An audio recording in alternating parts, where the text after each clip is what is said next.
RBV Agro. As notícias de agricultura, pecuária e a vida no meio rural. RBV Agro. Olá, começa agora mais um RBV Agro, edição 116 do nosso programa. Oi, Angélica, tudo bem? Oi, Murilo. Oi, gente. Eu tô bem, colega. E você, tudo certo? Tudo bem, obrigado. Bora trabalhar um pouquinho? Bora! Aliás, você falou que essa é a edição 116 do RBV Agro. A gente tá trabalhando bastante, né? Com certeza, o agro não para. Esse é o último programa de agosto, Angélica. Na semana que vem já entramos em setembro, passa voando. É verdade. Então vamos em frente porque chegou a hora de conferir as manchetes dessa semana.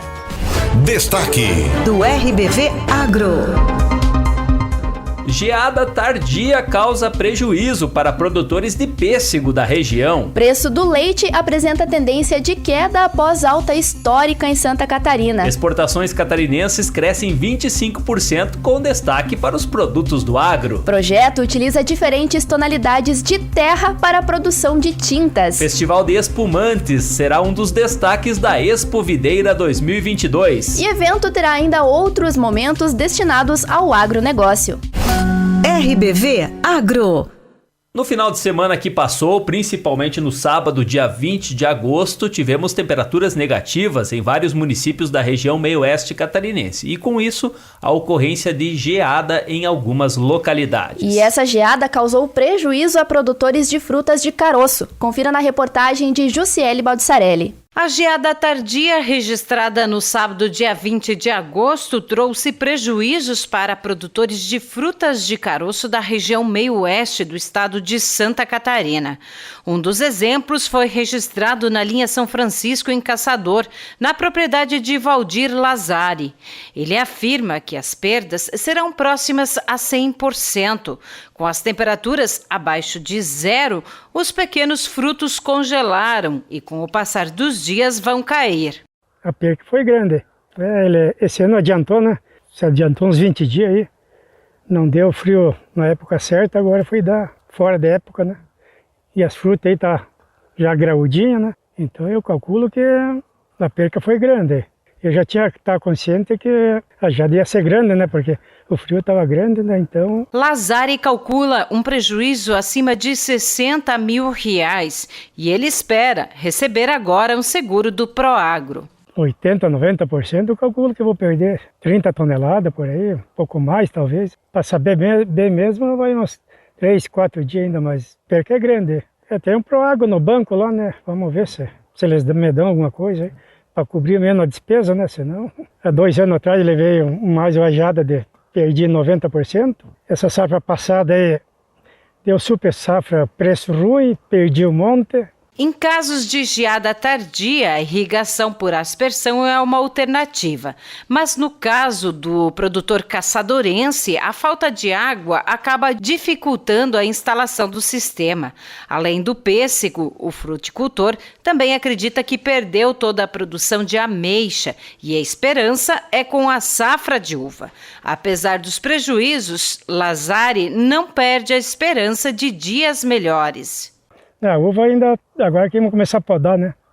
Essa, se Deus quiser, acho que se não acontecer mais nada, ainda pode ser que dê. Senão, tá feia a coisa. Eu faz 63 anos que eu moro aqui em São Francisco, mas olha, levemos cada ferro aí que... O colono é assim, o colono ele aguenta o repuxo, né? Trabalho de sol a sol, chuva. Aqui nós colocamos um monte de adubo caro ainda nesse pêssego aí. Se a gente soubesse uma dessa, a gente tinha colocado, né? Perdemos até o adubo aí, para falar a verdade. A Epagre ainda está contabilizando as perdas causadas na fruticultura da região devido à última geada. O engenheiro agrônomo Alceu Assis Vicente lembra que essa condição climática de geadas tardias é comum na região Alto Vale do Rio do Peixe e, por isso, ele afirma que cada vez mais produtores estão instalando sistemas de controle de geada, como a irrigação por aspersão. Temos na região aqui do Alto Vale do Rio do Peixe cerca de aproximadamente 1.600 hectares de nectarina, pêssego e ameixa. Dessas aí, a técnica do controle de geada, seja feito com fumaça, com fogo, lenha ou carvão, né, ou até com vento, né, a mais utilizada é com aspersão de água. e nós temos em torno de aproximadamente 250 a 270 hectares na região que é realizado o controle com aspersão de água, né, ou irrigação. E essa técnica ela é utilizada nas frutas precoces, né? Esse ano o frio foi bem razoável, ao contento, né? Houve uma quebra de dormência natural, embora muitas vezes nas frutíferas você faça uma quebra de dormência química, né? Aí chegou o mês de julho, que foi um mês assim de veranico, um mês quente, né? E quando entramos em agosto, aí voltou alguns frios repentinos, que foi o que aconteceu no sexta e sábado da semana anterior, e temos uma perspectiva que aconteça aqui segunda ou terça-feira que vem. Sobre as perdas, houve, mas não foi tão intensas como até se comentava, né? Por quê? Porque esses produtores utilizaram a técnica, né? Utilizaram de uma maneira perfeita praticamente, havia água para isso. Nós não estamos em tempo de seca. Algumas perdas ocorreram, mas não são assim de modo assustador. Essas questões de pêssego, nectarina e ameixa, vamos dizer que seriam das frutíferas temperadas, as que poderiam ter sido mais afetadas. Quando se fala comercialmente, o Rio Grande do Sul ele tem muito influência nisso pela produção deles. Nós ainda estamos por saber qual foram as perdas deles lá, para ver o que vai influenciar nessa questão de preços na nossa região aqui. Salvo uma diversidade climática fora do esperado, nós teremos uma safra bem razoável. Claro, onde houve umas perdas, e às vezes pode ter acontecido até na maçã precoce, numa uva que foi, embora a orientação nossa era que fosse podada mais tarde, mas sempre tem alguém pela questão de mão de obra, tem que começar a podar mais cedo, né? Então, se houver alguma perda, normalmente o que acontece com o valor comercial dos produtos? Tende a subir. Então, quem tiver produto vai sair ganhando. Perfeitamente. E com qualidade, né? Se tiver um produto bom, né? Após o raleio que nós vamos ver isso, e aí nós vamos ver o fruto, acompanhar a safra para ver as quantidades que realmente vão se apresentar, né? A partir de agora, se tiver um frio abaixo de 7, 6 graus ou até com formação de geada, é mais preocupante do que anteriormente? De agora em diante passa a ser mais preocupante, mas a grande questão nossa é frio abaixo de zero, quando ocorre geada. Muitas vezes a chamada geada preta, não tem névoa, não tem neblina no ambiente, né? Ou mesmo a geada branca, sabe? Então, quando isso ocorre, a temperatura ali próxima a 0 graus ou até negativo, isso que vai ser prejudicial. Caso aconteça, né, um frio aí, 2 graus positivos, 3, isso não afetaria as frutas de clima temperado. Esse produtor tem algum tipo de incentivo para que ele possa implantar na sua propriedade? Sim, a Epagre, a nível estadual, ela tem investimentos nessa área, recursos que os produtores interessados podem acessar. Detalhes sobre isso convém em cada município da região.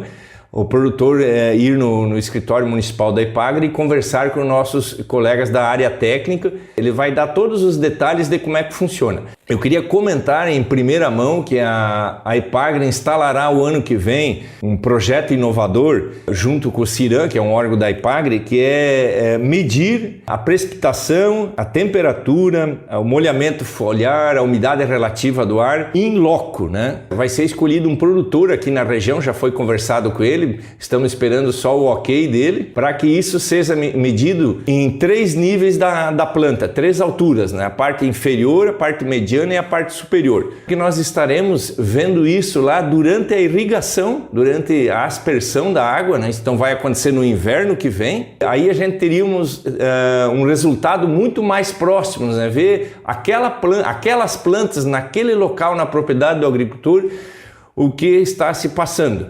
Porque hoje nós temos diversas estações agrometeorológicas, mas elas são localizadas em pontos específicos, né? Muitas vezes a gente tem um microclima lá naquela propriedade que está ocorrendo uma temperatura completamente diferente da estação. Então isso é bem positivo, sabe? Tomara que aconteça e nós teremos um ano de um experimento e depois isso vai se multiplicar. Videira cedia de 8 a 10 de setembro a 3ª edição do Festival Brasileiro do Espumante. O evento faz parte da programação da Expo Videira. Confira na reportagem de Fabiano Trindade. Uma das grandes atrações que acontecem durante a Expo Videira deste ano é a terceira edição do Festival Brasileiro do Espumante. O evento terá vinícolas de vários estados do país para brindar as conquistas de Videira, a capital catarinense do espumante. Durante 3 dias, os visitantes poderão degustar diversos rótulos e apreciar a qualidade da nossa vitivinicultura. André de Souza, gerente da Estação Experimental da Regional da EPAGRE de Videira, faz um convite para que todos acompanhem a edição deste ano, bem como as novidades do festival. No mesmo local, no Salão de Festas da CBRF, vai estar ocorrendo então a terceira edição desse evento, um evento que vem ganhando corpo, da sua primeira edição até agora, com mais empresas expondo seus produtos e também com uma perspectiva de público ainda maior. O festival funciona da seguinte forma: lá vão ter 14 vinícolas que produzem espumante, a maioria delas de Santa Catarina, boa parte aqui da região ou da região de São Joaquim. Vem também o pessoal da região de Uruçanga. Além disso, tem produtores do Rio Grande do Sul e de outros estados. Essas vinícolas estão lá expondo os seus espumantes e quem for até o pavilhão lá do Festival do Espumante vai ter acesso a algumas gratuidades, faz um cadastro conosco, ganha uma taça, entra no festival, consegue girar, conhecer as vinícolas, conhecer os produtos, vai ter 2 fichas para degustar de forma gratuita.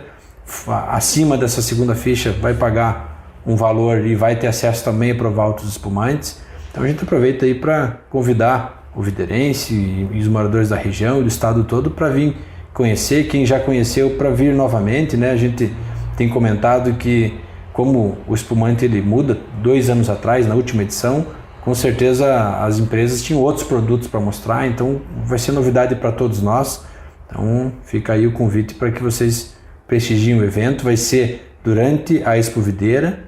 O Festival do Espumante é no dia 8, 9 e 10, 8 na quinta-feira à noite, 9 na sexta-feira à noite e sábado, dia 10, à tarde e à noite, lá no Salão de Festas, lá no mesmo local, perto dos shows, lá na CBRF. Um público grande passou na última edição, Agora não vai ser diferente. Isso, na última edição passaram mais de 5.000 pessoas por dentro do pavilhão do Festival do Espumante. Temos com certeza uma perspectiva de aumentar ainda mais, estamos bastante imbuídos para isso. Queria valorizar aqui os outros parceiros do Festival do Espumante, Isso só ocorre devido à EPAGRE, ao Sindivinho e à Prefeitura Municipal, também ao Noesc, uma grande parceira. Então todos nós estaremos lá organizados para atendê-los da melhor forma possível. Daqui a pouco, no próximo bloco, nós vamos falar mais sobre a programação completa relacionada ao agronegócio na Expo Videira. Exatamente. Mas antes do intervalo, tem ainda uma reportagem. Preço do leite apresenta tendência de queda após uma alta histórica em Santa Catarina. A queda de 9,1% na oferta de leite durante o primeiro semestre de 2022 no Brasil levou o preço do produto a patamares históricos. Em Santa Catarina, o valor real dos lácteos no atacado das indústrias foi o maior de todos os tempos em julho, chegando a R$ 2,99 por litro. A consequência para os consumidores foi vista nas gôndolas dos supermercados, com o item tendo superado os R$ 7,00 por litro. Com o fim do período de entre-safra e o consequente aumento da produção a partir de agosto, a expectativa é de uma reversão de cenário, como analisa Tabajara Marcondes, agrônomo responsável pelo acompanhamento do produto no Centro de Socioeconomia e Planejamento Agrícola da EPAGRE. Essa queda de oferta, coincidindo também com a entrada do período de entre-safra, estimulou fortemente a concorrência das empresas por leite, e aí isso provocou o que a gente pode chamar aí de preços históricos, patamares completamente acima do que aquilo que historicamente acontece. Em agosto, a EPAGRE-CEPA ainda não fechou os preços recebidos pelos produtores, mas a média deve ficar em torno de R$ 3,50 por litro ao produtor, e em nenhuma época da história, indexando os preços pelo IGPDI, nós tivemos preços nesses patamares. Como nós estamos entrando num período de recuperação da oferta, a partir de agosto, setembro, o mercado virou completamente. Então, os preços já estão decrescendo e muito provavelmente vão decrescer mais. Então, os patamares de preço aos consumidores vão ser abaixo do que a gente está vivendo nesse momento. Na próxima quarta-feira, dia 24, ocorre reunião do Conselho Paritário de Produtores e Indústrias de Leite do Estado de Santa Catarina, que irá definir os novos preços de referência para a negociação da matéria-prima. O presidente do Conselheite, Silvino Giesel, relata que o cenário é de aumento na oferta, o que pode confirmar a redução nos preços. A próxima reunião do Conselheite, com certeza, vai trazer algumas modificações. A gente não sabe ainda o que é que vai ser apresentado, porque os professores da universidade estão compilando os dados. Mas o que a gente pode afirmar e percebe-se agora, que nós temos julho já com um aumento de produção, agosto também nós estamos com um aumento de produção em relação aí aos meses anteriores. Percebemos também que houve um aumento nas importações de lácteos e isso fez com que equilibrasse a oferta, não tem mais aquela pressão de aumento e alguns produtos já perdendo um pouco o valor, diminuindo o preço, o que facilita para que o consumidor possa comprar com mais tranquilidade. O agrônomo da Epagri, Tabajara Marcondes, acredita que o encontro do Conselheite irá confirmar a reversão de cenário nos preços, que é tendência também para os meses seguintes, com o tradicional crescimento expressivo na oferta de leite durante o último quadrimestre do ano. Provavelmente agora na reunião do Conselheite do mês de agosto, nós já vamos ver uma sinalização de preços do atacado, que é o que veicula lá na reunião, né, para fixar o preço de referência aos produtores, patamares de preço de atacado muito inferiores ao que vimos na reunião de julho. E com tendência disso também se repetir nas reuniões de setembro e nas próximas reuniões. Vai ficar uma situação inversa do que a gente viveu nos últimos meses, né, que estava relativamente bom para os produtores. Para muitos produtores pode ficar ruim, porque a pressão de custo de produção segue elevada, né, por conta principalmente dos elevados preços da soja e do milho, e por outro lado, para os consumidores o quadro é inverso. A tendência é pagar em preços muito abaixo dos atuais. De Florianópolis, da Rede de Notícias Acaerte, Cadu Reis. E depois do intervalo tem o recado dos nossos ouvintes e internautas e vários outros destaques aqui do Agro. Como por exemplo um projeto da Epagri chamado Cores da Terra. Fique ligadinho que nós voltamos já. RBV Agro. Produtor rural, você deseja maior produtividade em sua lavoura, melhor qualidade e assistência técnica de agrônomos especializados nas mais diversas culturas durante todo o ciclo? Então venha fazer parte dessa parceria com a FBA, Força Brasil Agrícola. Entre em contato pelo WhatsApp 49 99177 6685 ou faça uma visita em Fraiburgo, no bairro São Sebastião, Avenida Videira. Cresça com a FBA. RBV Agro. As notícias de agricultura, pecuária e a vida no meio rural. RBV Agro. Estamos de volta e aí vão os registros dos nossos amigos, ouvintes e internautas do agro. O Adão Jaskio nos envia fotos da geada na linha Turma 60 no último sábado. Abraço, Adão. Cláudio Martins, que é aqui da região, mas hoje ele mora no litoral de Santa Catarina e segue acompanhando a nossa programação pela internet. Nos enviou a foto de uma paisagem clicada no município de Luiz Alves. Obrigado pelo carinho. Um abraço, Cláudio. Luiz Alves é a capital catarinense da boa cachaça.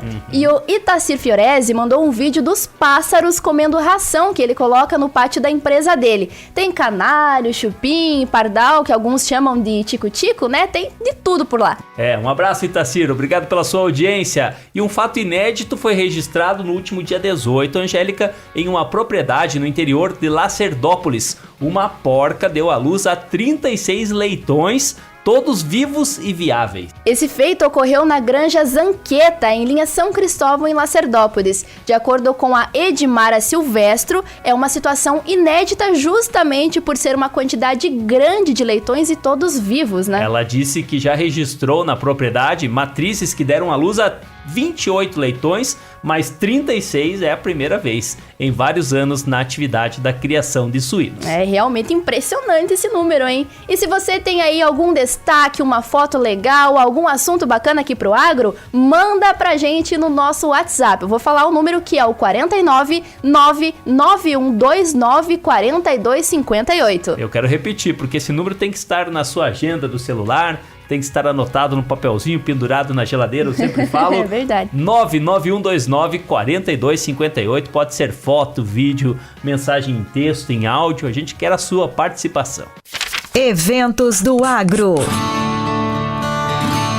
Anote aí na sua agenda, de 8 a 11 de setembro tem a Expo Videira, e o evento tem uma programação bem diversificada, mas tem vários momentos voltados para o agro. As informações com Ramon Gabriel. De 8 a 11 de setembro acontece a Expo Videira 2022. Dentre diversas atrações como entretenimento, gastronomia, feira de negócios, acontece também o 3º Festival Brasileiro do Espumante e ainda a Expo Connect, uma grande oportunidade para a população de toda a região ganhar conhecimento. Por isso nós viemos até o Centro de Inovação em Videira para conversar com a Ana Paula Escalçavara, que está dentro da organização da Expo Connect. Por que reservar 2 dias voltados especificamente para o agro? A importância do agro na nossa região, e quando a gente fala de Expo Connect, a gente traz essa conexão da inovação junto com o agro. E se trouxe esses 2 dias justamente para valorizar o agro, que é tão em alta na nossa região e faz parte do dia a dia do Centro de Inovação nas atividades que a gente tem e a procura, né, por essa inovação na área do agronegócio. Fala um pouco mais agora sobre a Expo Connect como um todo. Ela vai ser uma grande oportunidade, são 4 dias de palestras. Exato, a Expo Connect então são 4 dias, onde em um espaço vai estar acontecendo palestras, vamos ter os expositores através das nossas entidades, trazendo o que a gente tem de inovação e tecnologia na nossa região. Além de 2 dias voltados para o agro, nós vamos ter palestras voltadas para empreendedorismo, business, direito digital, metaverso. Então, nas diversas áreas, serão 4 dias de muito conteúdo, de muita inteligência que vai acontecer lá dentro da Expo Connect. O que precisa fazer para participar da Expo Connect, seja em qualquer um dos 4 dias, bem como nos 2 primeiros dias que vão ser dedicados a assuntos para o agro? Tudo que acontece na Expo Connect e também na Expo Videira é gratuito, o acesso é gratuito a todos. Já está nas redes sociais o acesso às palestras, algumas têm inscrições para a gente poder ver o público que vai estar participando, né? Mas ele é aberto, só chegar no dia das palestras, nos horários definidos e participar gratuitamente. E nós também vamos conversar agora com o Jonathan Galho, que é gerente regional da Ipagre, para abordar um pouquinho melhor os assuntos que vão ser trazidos para dentro da Expo Connect em 2 dias dedicados especialmente para o agro. Jonathan, passa para o nosso público aí qual tipo de conhecimento eles vão poder absorver nesses dias. Realmente, Ramon, é uma importância muito grande do agro na nossa região, né? Por isso, 2 dias especialmente dedicados a ele, representando a importância econômica, a cultura e a origem da nossa cidade. Nós teremos então na quinta-feira, no dia 8, uma tarde toda dedicada à pecuária de leite, basicamente com 3 palestras, iniciando às 14 horas com a palestra sobre a situação atual do Programa de Controle e Erradicação da Brucelose e Tuberculose, com a palestrante a doutora Karina Diniz Balgarten. Às 15 horas, então, uma segunda palestra sobre a questão dos desvendando os segredos da nutrição, com o Dr. Vinícius Sima Auler. E às 16 horas, então, a terceira e última palestra do dia, com a questão de mastites, causas e consequências, com o Dr. Carlos Bondan.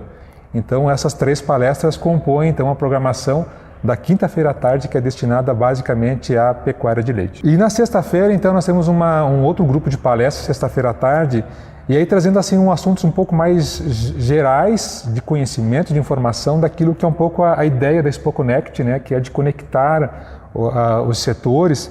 E aí nós iniciamos às 15h30 com a palestra Monitoramento de Variáveis Meteorológicas e Sistemas de Alerta Fitossanitários, uma palestra interessante com o Dr. Everton Blainski, e que aborda um pouco disso, né, de como a gente pode usar a tecnologia para gerar informação e essa informação estar disponível ao produtor rural.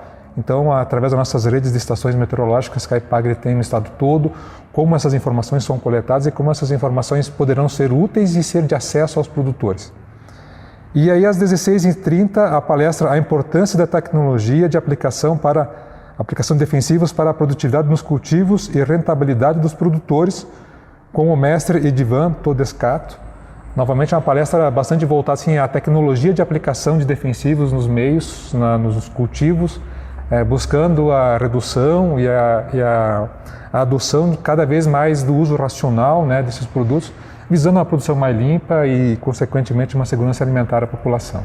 Jonathan, a gente sabe que o agricultor muitas vezes ele não tem tempo de ir buscar conhecimento porque ele tem que trabalhar muito, então muitas vezes ele não consegue se atualizar até mesmo por falta de tempo.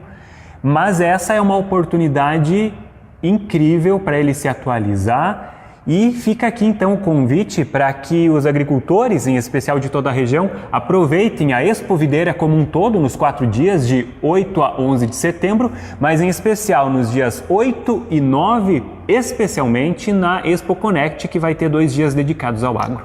Perfeito, é uma oportunidade única de buscar conhecimento, de ouvir palestras de profissionais renomados nos setores que com certeza trarão informações muito importantes e grandes subsídios para os cultivos, para as produções, para a pecuária, para a fruticultura, para a questão das culturas como milho, soja, né, para a produção de grãos e tantas outros cultivos da nossa região. Então fica o convite, participe das palestras durante a tarde, durante a noite aproveita, circula pela festa, vai no Festival de Espumantes, vai no Festival Gastronômico, existe toda uma infinidade de programação de muita importância que com certeza vocês vão adorar estar participando.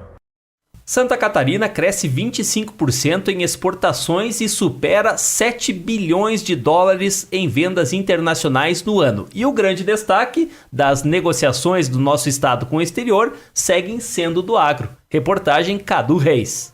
Santa Catarina superou o valor de 7 bilhões de dólares em exportações no acumulado dos 7 primeiros meses de 2022. O faturamento é 25% maior do que o registrado no mesmo período do ano passado. O estado ocupa atualmente o 10º lugar em comércio internacional no país, representando 3,6% do total brasileiro. Estados Unidos e China são os países que mais compram os produtos catarinenses, com mais de 2 bilhões de dólares em aquisições neste ano. O economista do Observatório da Federação das Indústrias de Santa Catarina, Marcelo de Albuquerque, destaca o avanço do estado no comércio internacional de produtos de alta intensidade tecnológica. Santa Catarina conseguiu ampliar sua inserção internacional nesse ano 2022. Quando a gente analisa o principal parceiro comercial, né, e aí os Estados Unidos, já que o estado hoje exporta grandes produtos para essa economia, a gente vê a continuidade do crescimento das exportações de produtos de maior intensidade tecnológica, caracterizados aí sobretudo pelos motores elétricos e partes de motor, mas também uma ascensão, né, no mercado europeu também para esses produtos, mostrando aí toda a qualidade e capacidade produtiva de Santa Catarina de acessar mercados bem mais competitivos e exigentes. As carnes de aves são o principal produto de exportação de Santa Catarina, com mais de 1 bilhão e 100 milhões de dólares vendidos nos 7 primeiros meses do ano. Na sequência aparecem suínos, com 700 milhões de dólares. Apesar da redução de 37,8% nos embarques de suínos para a China neste ano, o setor tem uma queda na quantidade de vendas de apenas 1,6%.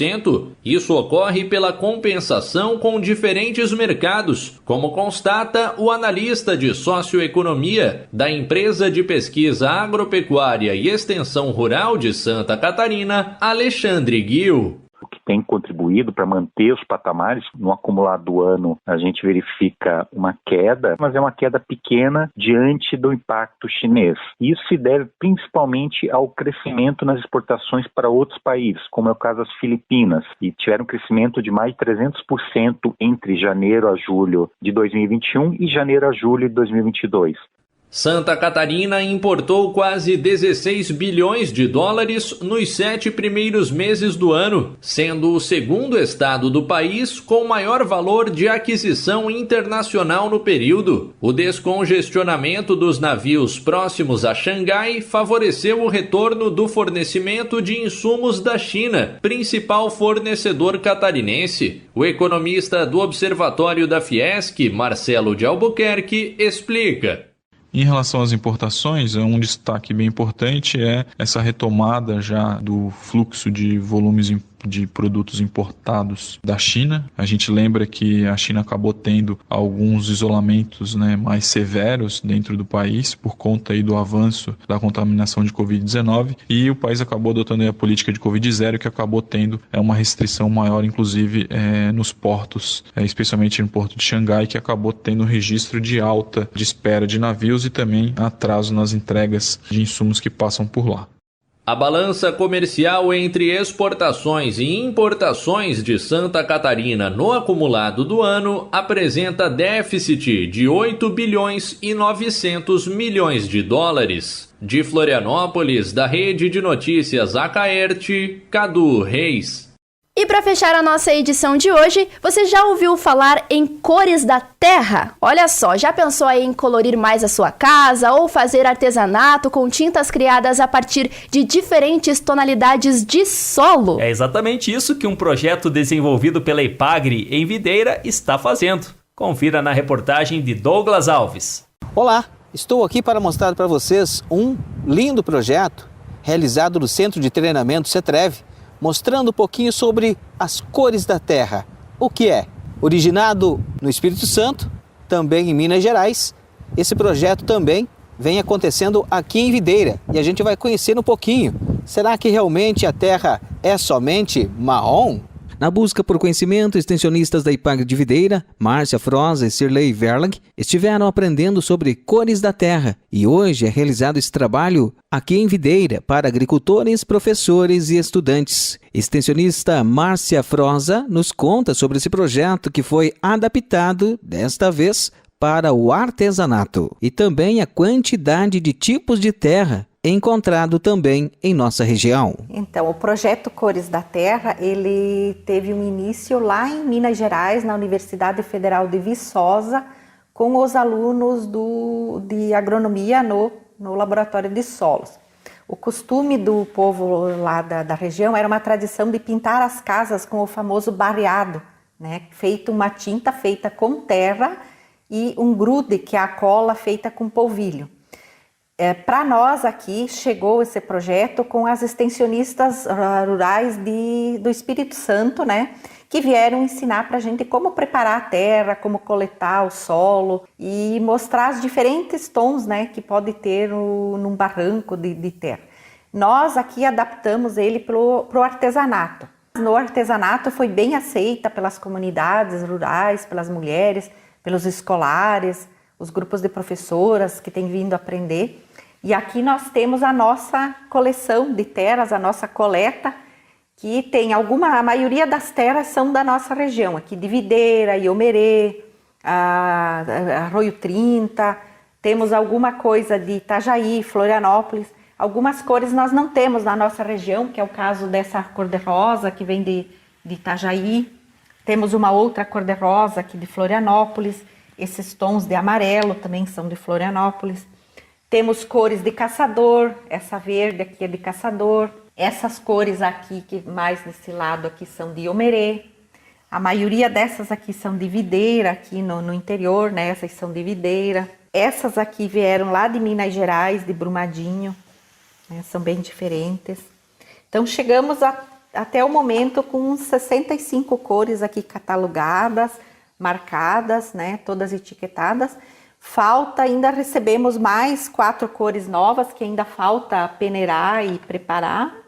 Infelizmente, alguns tons a gente só tem um pouquinho, Então vamos economizar no uso.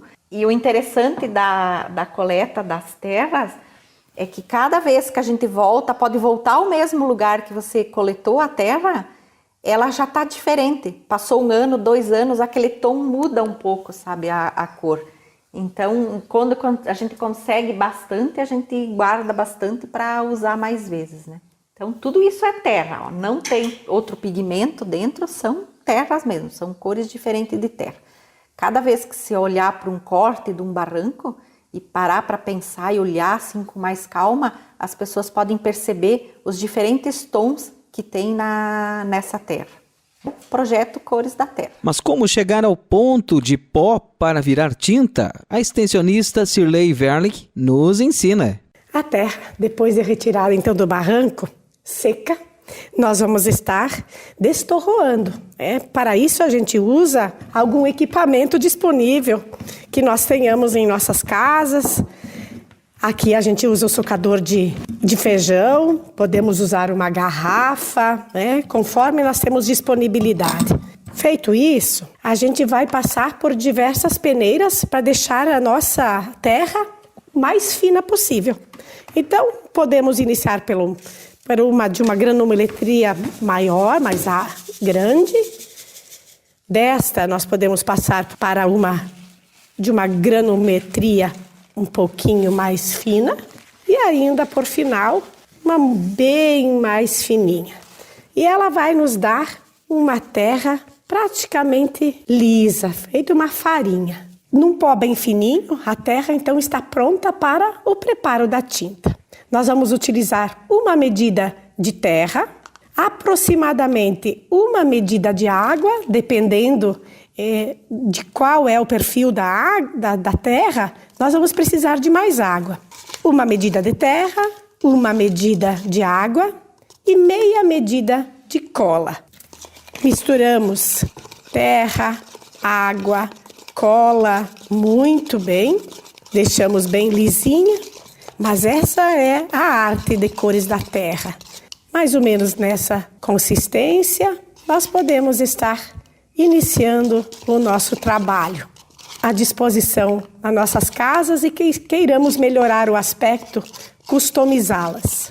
E iniciamos a pintura. Podemos fazer isso com todos os outros tons, fazendo algumas combinações de cores. Aqui a ideia é pintar uma flor, um girassol, e aí a gente pega as cores que considerarmos importantes ou necessárias para pintar esse girassol. É uma tinta que tem dificuldade para misturas, mas ela pede com bastante paciência, a gente consegue fazer a nossa arte e deixar a nossa marca. De posse desse conhecimento todo, que nós tivemos a oportunidade, então, de conhecer a partir das experiências de extensionistas do Espírito Santo, aqui no Centro de Treinamento, em tempos de pandemia, tivemos tempo, então, de organizar todo esse banco de terra, de Cores da Terra, para oportunizar a comunidade videirense de toda a região conhecer como é praticar a arte com cores da terra. Para isso, nós oferecemos oficinas para professores, oficinas para escolares, oficinas para mulheres agricultoras, fazer disso uma arte e, quem sabe, também uma fonte de renda. Aproveitar o que tem de bonito nas suas propriedades, deixar as propriedades ainda mais bonitas com cores da terra. Baixo custo, não são tóxicas, todos podemos utilizá-las sem medo, apenas com o nosso desejo de deixar a nossa criatividade rolar. Talvez agora você pode ver com outros olhos que tipo de terra tem na sua região. Com certeza poderá virar também arte. Olha só que bacana, quando eu era criança eu gostava de brincar com a terra, né, fazer comidinha, essas coisas, mas agora pintar eu nunca tentei, vou ter que testar aí essa nova alternativa. E tem tonalidades bem curiosas, né, não é só aquele marrom da terra, ele vai um pouco pro alaranjado, pro amarelo, pro vermelho, até verde tinha ali. Sim, dá pra fazer bastante coisa aí, gostei bastante dessa reportagem. E a natureza, se a gente for parar pra analisar bem, assim, nos proporciona tudo, ou quase tudo, né? Pois é, os índios já faziam tinturas através de sementes e plantas da floresta. E outra alternativa, como nós vimos agora, é usar a coloração a partir da terra. É isso aí. Para quem nos acompanha pelo rádio, essa reportagem está disponível em vídeo nas plataformas digitais do RBV Notícias, no YouTube, Facebook, Instagram e também no portal rbv.com.br. Acesse e confira. E não esqueça, na próxima semana estaremos de volta através do rádio e no digital. Esse foi o RBV Agro. Bom final de semana. Um abraço, pessoal. Até mais. Até semana que vem. RBV Agro. As notícias de agricultura, pecuária e a vida no meio rural. RBV Agro.